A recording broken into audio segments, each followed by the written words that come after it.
संजीव 20 साल का साधारण गांव का लड़का है। उसकी गोरी त्वचा, दुबला पतला शरीर और बिखरे हुए काले बाल उसे सामान्य लेकिन मेहनती व्यक्तित्व देते हैं। वह हल्की नीली शर्ट और मिट्टी से सनी हुई भूरे रंग की पैंट पहने हुए जंगल में लकड़ी काट रहा है।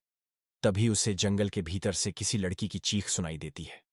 संजीव की आंखों में चिंता झलकती है और वह अपने औजार छोड़कर आवाज की दिशा में दौड़ता है। रश्मि 18 साल की, रहस्यमयी और अद्वितीय रूप से सुंदर लड़की है।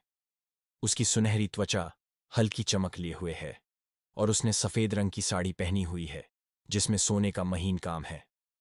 उसकी बड़ी नीली आंखें डर से भरी हुई मदद के लिए पुकार रही हैं।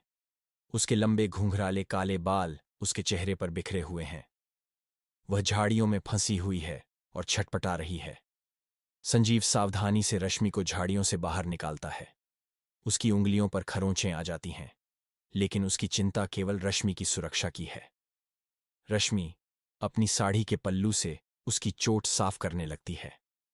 रश्मि की मुस्कान संजीव को विचलित कर देती है और वह उससे उसका नाम और गांव पूछता है। संजीव और रश्मि अब रोज मिलने लगते हैं। रश्मि हमेशा अपनी साड़ी के अलग अलग रूपों में सज धज कर आती है, कभी लाल तो कभी हरे रंग में। उसकी चाल में शालीनता और रहस्य होता है। संजीव उसे देखकर उसकी मासूमियत और गहराई से मंत्रमुग्ध हो जाता है। लेकिन हर शाम सूर्यास्त के समय रश्मि अचानक गायब हो जाती है। संजीव इस बात से उलझन में है, लेकिन उसका दिल सवालों को नजरअंदाज कर देता है। एक रात संजीव रश्मि का पीछा करता है। वह देखता है कि रश्मि गहरे जंगल की ओर बढ़ रही है। वह सुनसान इलाके में एक विशाल गुफा के पास पहुंचती है। गुफा के अंदर संजीव देखता है कि रश्मि का रूप बदल रहा है। उसकी सुनहरी त्वचा राख जैसी धूसर हो जाती है। उसकी बड़ी नीली आंखें जलती हुई लाल हो जाती हैं। बाल सर्प जैसे दिखने लगते हैं और उसके नाखून राक्षसी पंजों में बदल जाते हैं। रश्मि अब पूरी तरह से राक्षसनी के रूप में संजीव को देख लेती है। उसकी आंखों में क्रोध और दर्द का मिला-जुला भाव है। वह उसकी ओर बढ़ती है, लेकिन अचानक रुक जाती है। उसकी लाल आंखों से आंसू बहने लगते हैं। वह कहती है कि वह श्रापित है और किसी इंसान से प्यार नहीं कर सकती। संजीव उसे गले लगाकर कहता है कि वह उससे किसी भी रूप में प्यार करता है।